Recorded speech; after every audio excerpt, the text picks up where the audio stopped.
in there, Mr. Juma I. King. I appreciate Mr. I. King, who allowed us to have that track. Just get ready for podcast with that sound. So hope you like it just a little bit. Good afternoon, everybody. Happy Friday to you. Joseph F. right here, Coach Joey P. Got a pretty good show today, actually. I'm going to talk about an important life skill for you, something that will make a big difference for you. It's something that made a big difference for me when I first started this recovery journey 2 years back.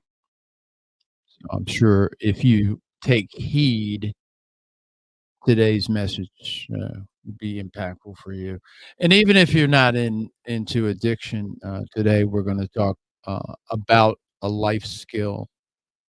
And for the most part, we're going to talk about it from an individual perspective.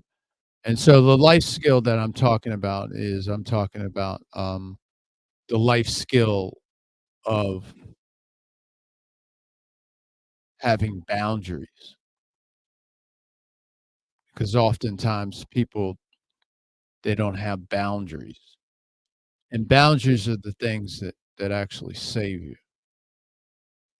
And when I first got into recovery, it was it was a difference maker. So without further ado, I promised you yesterday that we would talk further about some of the things that you need to do, and uh, for some reason, boundaries was the thing that today's topic's about. So, without further ado, let's go to work here.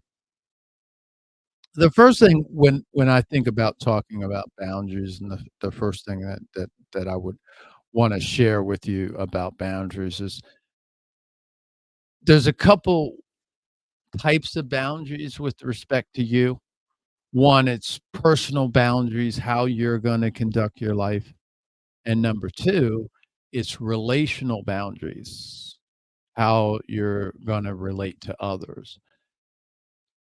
What I know is that people that have healthy boundaries tend to have healthy boundaries as they relate with themselves,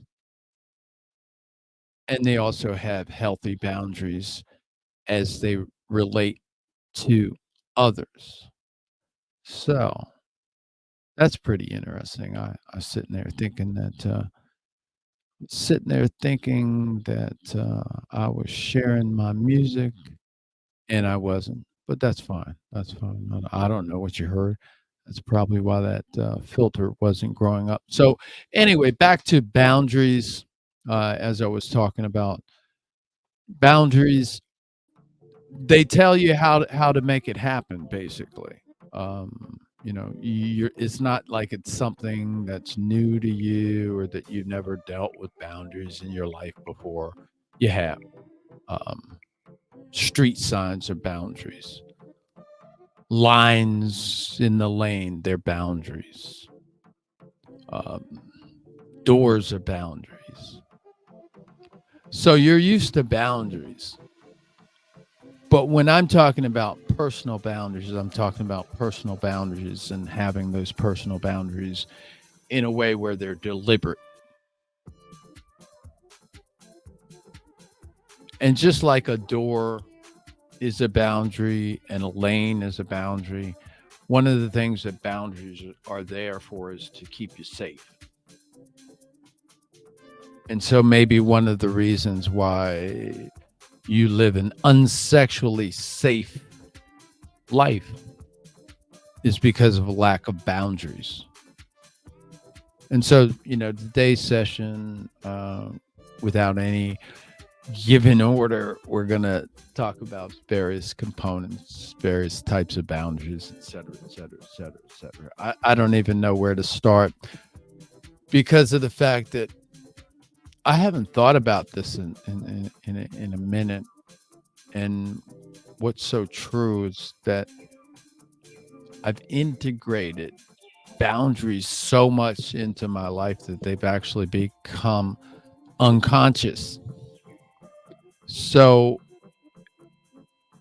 to actually do this properly, I probably would have been well served if I sat on it for like a week or two, because of the fact that this it's so entwined into how I live now that I really need to like stop and think about it, because I know that before I really started to embrace boundaries the way that I do now, um, before I started to embrace it, it was like I didn't have any kind of concept.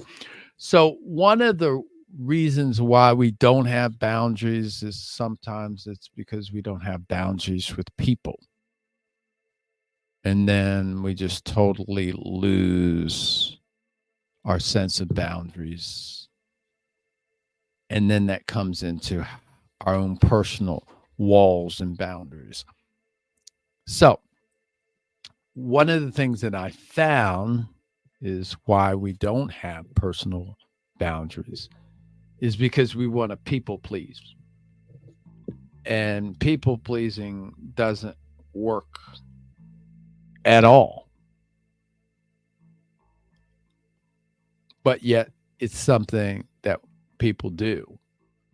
And you may not do it all the time, but you do it in some areas.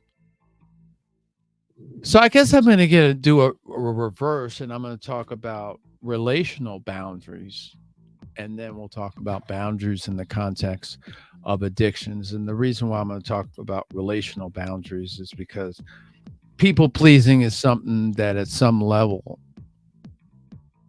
is something that I think I've seen in a lot of the people that I've seen that are addicts, whether it comes from people pleasing to their parents and not letting go, and the parents having too much influence, or the brothers or siblings having too much influence.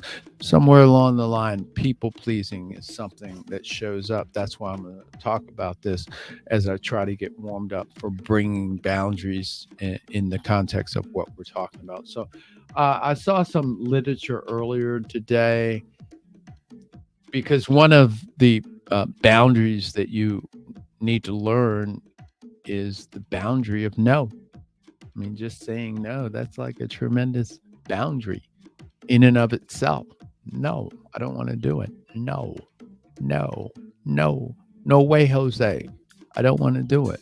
No is probably one of the most powerful boundaries that you can find. And a lot of the work that you're actually going to do here is just really saying no to something that you don't want to do. So let's look at different ways that you could say no to somebody else as we're getting warmed up here. So somebody's asking you to do something. Unfortunately, I'm not available. I wish you the best on your search. I wish I could, but right now I'm unavailable. I got a lot on my plate right now. I apologize, but I'm not able. I'd love to go, but unfortunately, I need to say no. No, but thank you for thinking of me. Different ways to say no is what we're talking about. I'm unable to help you with this, but I appreciate you thinking about me. Thank you for thinking about me, but I can't do it. I'd love to help you with this, but not right now. I'd love to, but right now I'm having a real difficult time keeping up. I wish I could say yes, but I need to say no. Nah, that don't work for me. Right now, I can't take on any additional responsibilities. I just can't. No, sorry, I can't. Different ways to say no. My schedule's booked, but thanks for asking. I'm really sorry I'm not able to do that. I just can't. Unfortunately, that's something I'm not able to do. You know something? I've reached my limit of extra commitments. I mean, I just did. So I'm not able to do that. Hopefully in the future we'll be able to work something out. I got pass, man. Best of luck next time. Best of luck in your search. I've already outlined my priorities for the month, for the year, for my entire life, and they don't include you. That's a little strong, but different ways to say no to people, because obviously you'll find that addicted people have a people pleasing issue. So anyway, when I think about boundaries, it's not anything new to you, because you do have boundaries. But when it comes to living your life with boundaries, that may be new to you. And see, boundaries are more than discipline. Boundaries are just like, hey, that's just something I don't do. And I know that you can bring to mind on your own something that you just don't do. It's not like you think about it. It's just you don't do it. Other people might do that, but you just don't do it. Not that you didn't want to do it, not that you might not like to do it, but you just don't do it. And the reason you don't do it is for the reasons that I don't do porn, is it doesn't serve me. And the reason why you don't do certain things is because they don't serve you. So that's what boundaries is all about, creating barriers, safety barriers.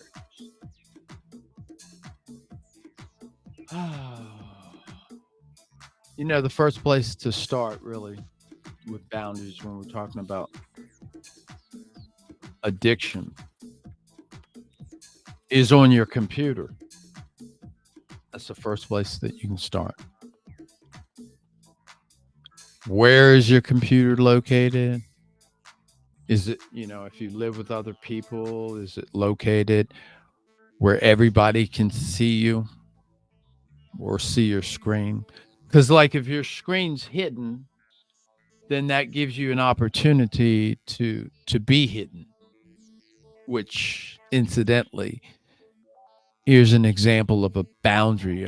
Like when you're trying to live in your addiction, you have boundaries so that people don't catch you. And one of the boundaries that you have is that your screen is not available. See, that's a reverse boundary. One of the boundaries that you can have to try to prevent yourself from being sneaky is to have your screens so that they can be seen from the door. Okay. Not going to let you into my office just yet. It's a little bit messy, but I got like 4 screens, and 3 of them you can see from the door. One of them you can't. So I guess I could sneak on screen number 1. But there's no need to do that. But seriously, that's I don't even use screen number 1 unless I need a bunch of screens. But that's what boundaries are. So when the screen is available for everybody to see, I don't have to worry about doing something sneaky, because the screen's being available take care of all the work. That's why we have boundaries. Let's see what I got here. So when you think about boundaries so far, here's one thing that I know, having talked to people in addiction, is that they tend to not have a sense of boundaries. The only boundaries that they really have is like boundaries with regard to their addiction. Like, for instance, oh no, I wouldn't do child porn, or oh, I know I wouldn't do hentai because that's fake, or oh no, I wouldn't do sissy porn because I think that's gay.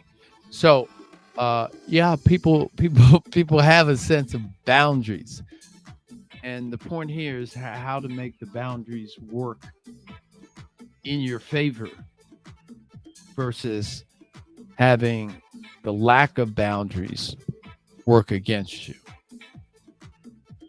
So here's some examples of boundaries. Get off your computer at 9:30. See, schedules are ways of having boundaries. Schedules, which means I run a schedule. I do this, this, this, this. I follow the schedule. Accountability is something that's also a component of boundaries, because the accountability keeps you within your lane because you're always talking to somebody. So even if you do happen to get out of your lane, you end up bouncing back because of the conversation that you're having with your accountability partner, or what's happening as you're having accountability.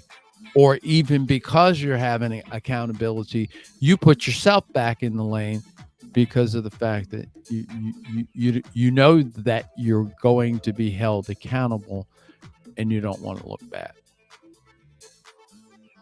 So those are some examples of boundaries. Let's look at what else I have here. She was calling. Oh, there are so many different boundaries. You have to have boundaries on, like, movies. What movie are you looking at? What types of movies are you looking at? Part of a boundary, is how are you dealing with a boundary? Like, what what is a boundary for you? Is it like just something you talk about, or is it when this happens, something crosses over the boundary, then I do something? So that's a real boundary, because when something happens that crosses over the boundary and then you do something, that's when the boundary works. So then that way, you don't have to worry about what's going on in your world to make the boundary work. The boundary works just because the boundary works. So if you're tempted 5,000 times, the boundary worked 5,000 times. If you're tempted 3 times, the boundary worked 3 times. You have to have boundaries. And that's one of the components that's missing. I just go to this site. Oh, I just go to that site. Oh, I just go to this site. Oh, I just pick up my phone and let's see what happens. Oh, I just open this email. Oh, I just go to this site. Oh, they said to do this. Oh, I just do this. Boundaries is this seems a little bit unsafe. Let me go left. I've already established this is the limit. And then I go back. That's what boundaries do for you. They create barriers for you to keep yourself safe, to keep yourself protected. And you're going to find, I found, having talked to people in their addiction, they don't have boundaries. Another area of boundaries is who your friends. How do you obtain your friends? Are you choosing your friends, or do your friends just show up? One boundary is that I choose my friend. One boundary is when my friends cross me, they're not they've already established that they're not my friends by their actions. So I just make their actions a permanent reality.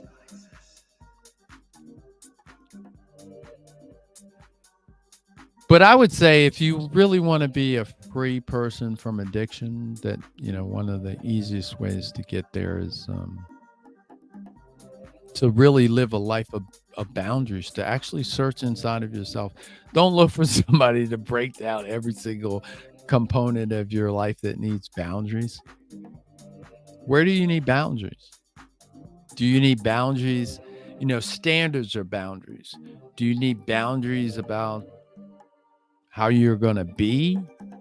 Do you need boundaries about what you're going to do? And then if you break your boundaries, which are a violation of your values, what are you going to do about it? What is your strategy to get yourself back on track?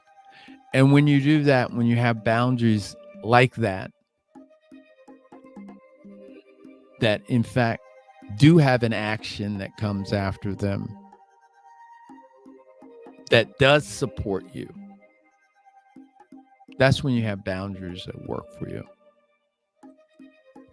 And you're never going to get there without the boundaries. Here's an example of a boundary. Like some people, I've heard it say all the time, when like this real pretty girl comes by, yeah, just don't stare at her, or it's all right to glance, but just don't stare, or just don't take a second glance or something like that.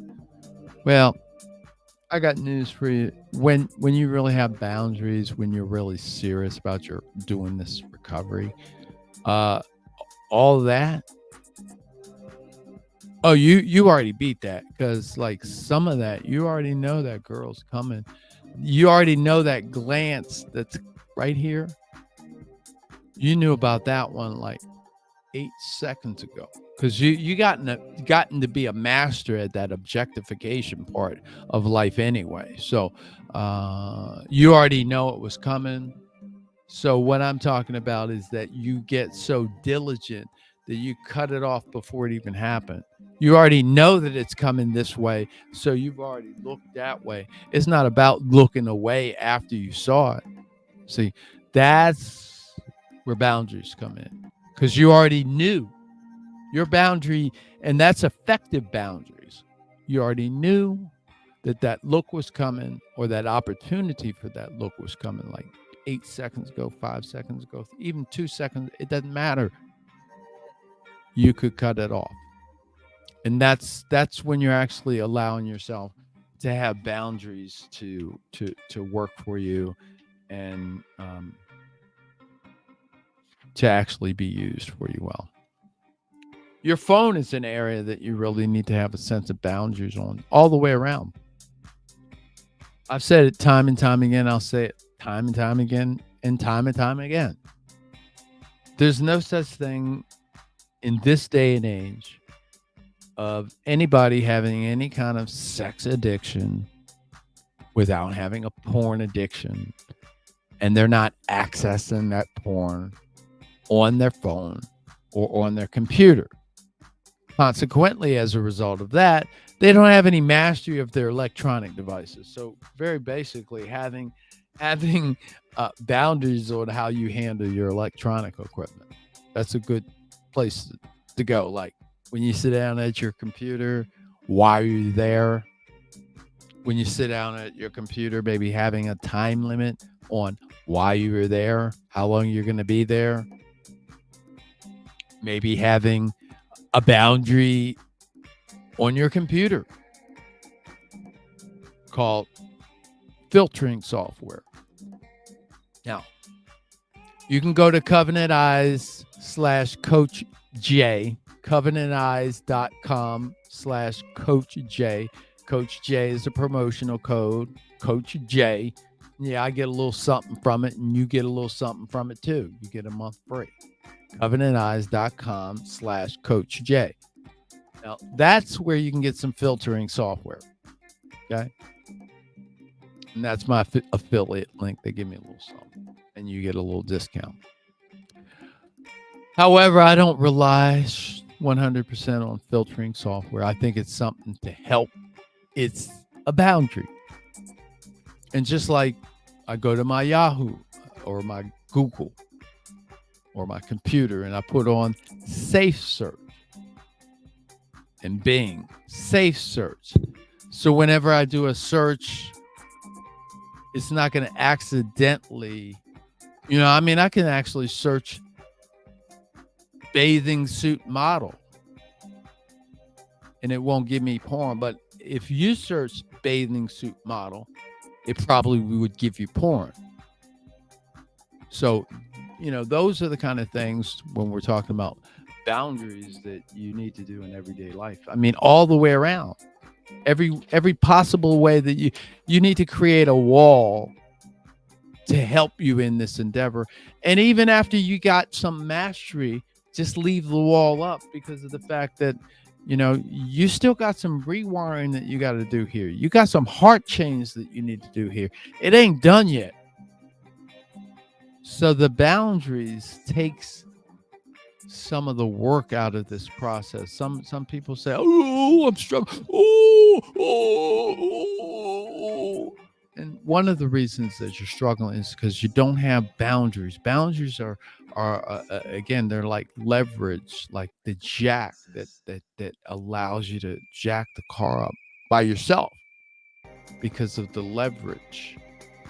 And that's why it's so essential to have boundaries.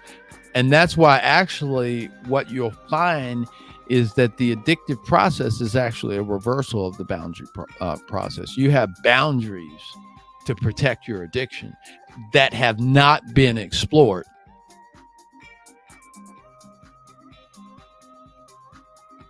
And that's your job, to begin the process of not having those boundaries to protect your addiction, but to begin to have boundaries that protect your sobriety. So let's see what else we got here to talk about today. Yeah. But yeah, I would say the biggest thing really is it comes down to various boundaries on your computer, how you use your computer, the time you use your computer, what you do with your computer, when you use your computer, when you use your phone. Do you take your phone in the bathroom? Why do you take your phone in the bathroom? There's no need for you to take your phone in the bathroom. You've got to have boundaries over all of the stuff that was getting the best of you. When you go out on vacation, if that's a hot spot, or go out on a business trip, if that's a chance for you to do something out of pocket, you've got to create a boundary that doesn't give you an opportunity to do something. And by the way, I hate to say it, but what happens to some people who don't get their sexual behavior under control is they go to jail. And jail happens to be the ultimate in negative boundaries. Just saying. And there are a bunch of sex offenders that started out in minor ways of just doing out-of-pocket sexual addict behavior, period. You can't have the sex offender without the porn and all the other stuff that graduates. And by you having boundaries, we don't even get up to a place where you're going to have somebody else putting a boundary on you. All right. So yeah, that's pretty much what I would come to bring to the table today. Start watching and drawing, the classic word that you've heard all of our lives. Draw a line in the sand about stuff that you're not going to do. Stuff that leads to the out of pocket behavior. See, one of the things that I've been trying to tell you in the process of recovering and not doing porn is that not doing porn is not about not doing porn. That sounds so oxymoronic, isn't it? Yes, not doing porn is not about not doing porn, but yet not doing porn is about not doing porn. And if I haven't confused you enough, What I'm trying to tell you is not doing porn is about doing things and not doing things. And the combination of the synergistic effect of those things leads you to an outcome that you're not doing porn, or leads you to an outcome that you are doing porn. So if you are doing porn, there's certain things that you've been doing, there's certain things that you're continuing to do, and there's certain things that you're not doing. And it's probably some things that you don't know to do.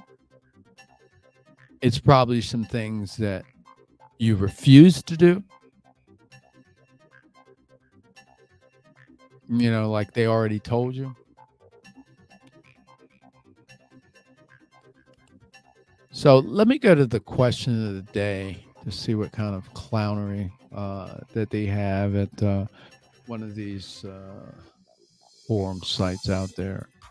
I always told you that I would try to give you an answer to a question. And keep in mind, I don't have all the answers, and keep in mind, I don't have the entire answer either.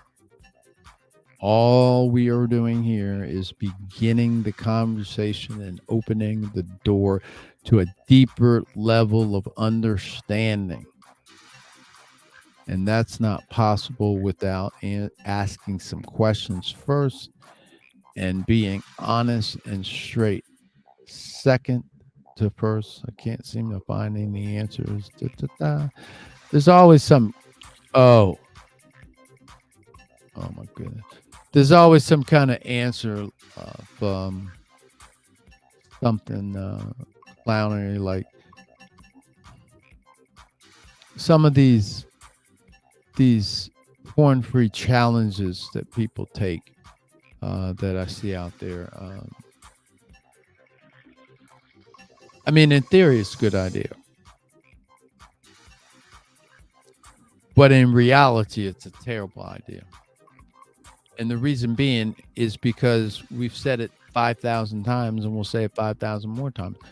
Quitting porn is not about quitting porn. Quitting porn is about quitting the things that cause you to do porn and learning how to live and becoming a different person, becoming a person who doesn't do porn, and learning how to heal the wounds that have come up from all those years of you doing porn, and learning to bring into your life all of the things that you missed out as a result of you doing porn. And then being about the things that you were called to do, i.e., living a purposeful life, a life that's in alignment with who you truly are. That's what porn recovery is about. So for people that are starting out, they think it's about not doing porn. They think it's about, holding your breath and not doing porn and counting some days or something like that. No, it's about becoming a person who thinks differently than a person that does porn. It's about becoming a person who behaves differently. It's about becoming a person who their thinking is entirely different. I mean, we can just do you could do like 8 hours on the mindset of a porn addict. I mean, your brain on porn, when Gary Wilson does the audio on that's like 4 hours. So let's see, what question are we going to do today of one of these guys that hasn't quit porn but wants to quit porn? Let's see here.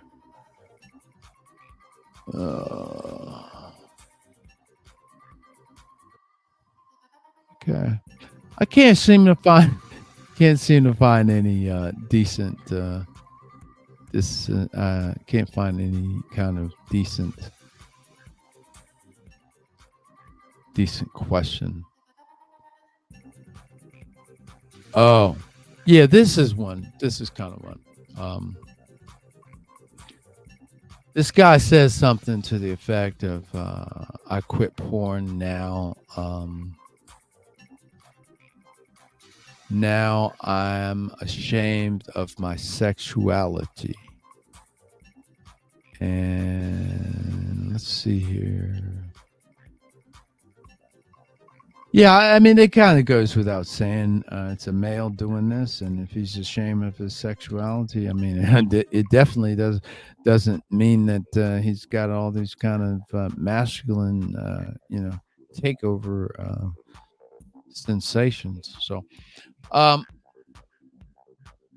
porn does make people gay. I've said that over and over and over and over and over and over and over.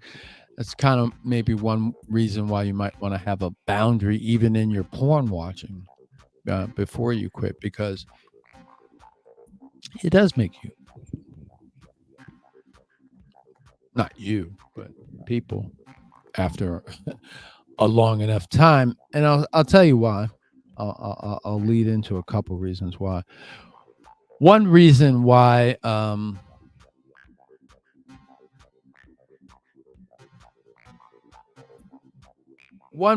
porn doesn't work in the first place is this. You weren't made to watch a whole bunch of porn. You just weren't wired to do that. You weren't. Let's go back and get it biblically for 38 seconds or so, and go back into Genesis in the Bible. So those people ate a fruit from a tree, and then it allowed them to see their nakedness. So if it wasn't for them eating the fruit from that tree, they wouldn't have saw any nakedness at all. But they did. And so, all right, you get to see one naked body. That's the way it was intended. One. And so porn allows you to see like I don't know, thousands in a couple hours. But I don't know. Again, I'm going to get biblical. If you've ever written the Bible, like some of those books, they open up and they talk about the names in the bloodline. It's like 50 different names in the bloodline. And so I was thinking one day about how much nakedness that you could see in like 5 minutes via porn. And then I thought about all those names in the Bible. And then I guess those names, if I looked at Matthew or something, those names would go to about 2,000 years ago. And then you go and you could add names, about that many names to right now, maybe less actually. And that would be my entire bloodline going all the way back to Adam. So I don't know. We got like 56 people, 56 generations or something like that. So that's 56 men looking at a woman one time. One woman, their whole life, one time. Right? 56. You know where I'm going? So that means that you have the ability right now to see 100 times more women in 5 minutes than 2 generations ago had seen, when you count them all together in the entire bloodline, going all the way back to Adam. You have the ability to see the amount of naked women that your great-grandfather's entire generation and bloodline had seen. You're able to see that many naked women in 2 minutes, and multiples of that in an hour. Multiples. And so it's really clear. I mean, this was like a self-discovery, something I thought about when I first got into this. Your brain wasn't made to see all that many women. When I've already established the bloodline up to you was supposed to only see 60 naked women. But yeah, you can see that in 2 minutes. You can see that on one strip.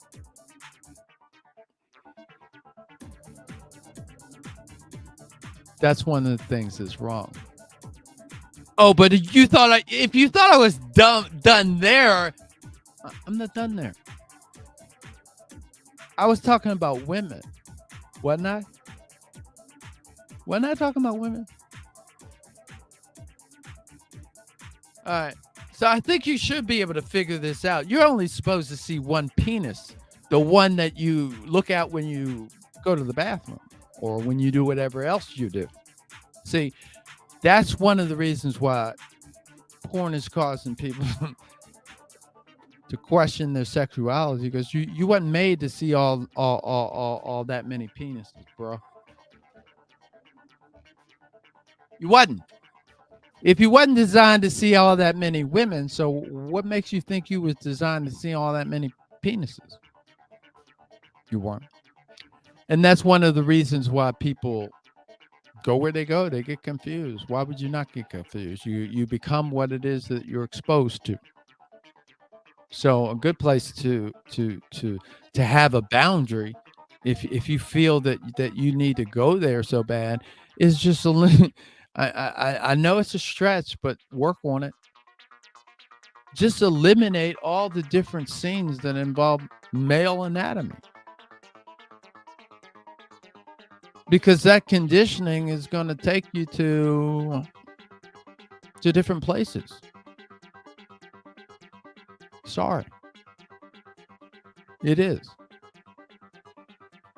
I mean, I'm not trying to get triggering and spell it out, but just basically, that's a good place to have a boundary. I mean, if you feel that you need to look at something, see, this is what people who don't do porn think that you do. They think that you look at naked women, and that ain't what you do. You look at different stuff. If you can eliminate anything to do with the naked man, it'd probably be a good healthy place for you to start, really, because if you combine porn use with what it can be, then it's gonna, that helps to warp your mind. And then it becomes something out of this world. I mean, I don't know if you are doing it, or if you know about people doing it, or if you know of it being done, but I mean, you got people that do this thing that's called gooning, where they've gotten so warped in their thinking that somehow they think it makes sense to just turn on some porn movies and pull out their penis and just look and stare at it for 3 hours at a time.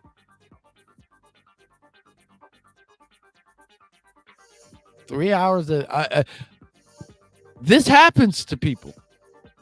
This is one of the things that they do.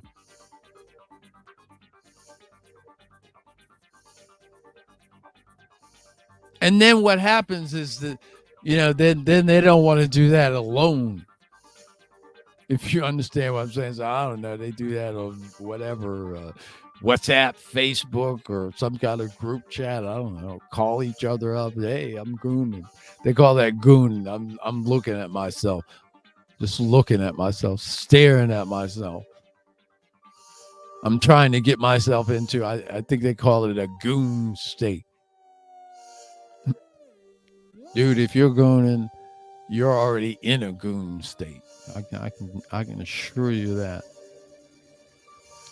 So anyway, there's always so much more to talk about when it comes to boundaries. I mean, I'm just trying to scratch the surface as best as possible. I would really, because I think I did not my best job on it, but I would say that it's more of a thought, it's more of a mindset than it is an actual what is the boundary. And the mindset is that when something keeps happening, you have to create a wall so that you don't walk into it. And by creating a wall, you can prevent a lot of things. And then if the wall doesn't work, a true boundary will have something that you're actually going to do because that wall was broken.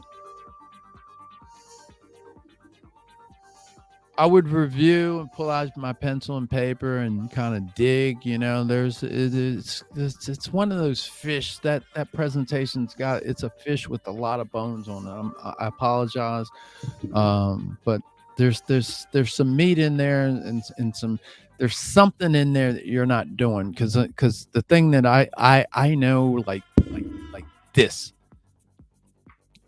if you're struggling, it just means that it's something you're not doing. So if you start doing it, then all of a sudden the entire thing just changes. And it's the little things that make the big difference. And boundaries is a good idea. Why should I have boundaries? Why should it in some ways it doesn't make sense. But when you take the totality of the entire conversation, yeah, it does make sense. It's the only way that you can live. And you do it already, but it's just beginning to deliberately do it. And to begin to deliberately do it, especially in the area of protecting yourself, protecting your heart, protecting your mindset. Because it's your heart and your mindset that's out. There won't be any addiction if your heart and your mindset are well tuned and well balanced. It can't happen. So it's about adjusting, and it's about minor adjusting. So I'm going to get out of your hair for now. Thanks for stopping by. Hope there was a gem for you. Boundaries. It's the way to live. If something happens, I've got to do something. And boundaries protect you before something happens. Sometimes you need to raise your boundaries. This isn't this is a journey. So it's a journey of doing things, adjusting things, making changes. And some of the changes that you're going to make is you're going to constantly adjust your boundaries. And right now, as you begin this journey, this is when the boundaries need to be their tightest. As you begin to have some success, and then you can bring boundaries down a little bit. And again, first hour a day, I don't touch my phone, period. That's a boundary. It's a hard boundary early. Now, this is something I do. I don't have no boundary for it. I can touch my phone immediately. But guess what? I was thinking about that before I did before we started the recording. In the last year, I've touched my phone, I don't know, 12 times. First thing. And to be fair to that argument, half of the time it was just, hey, I'm looking for some money.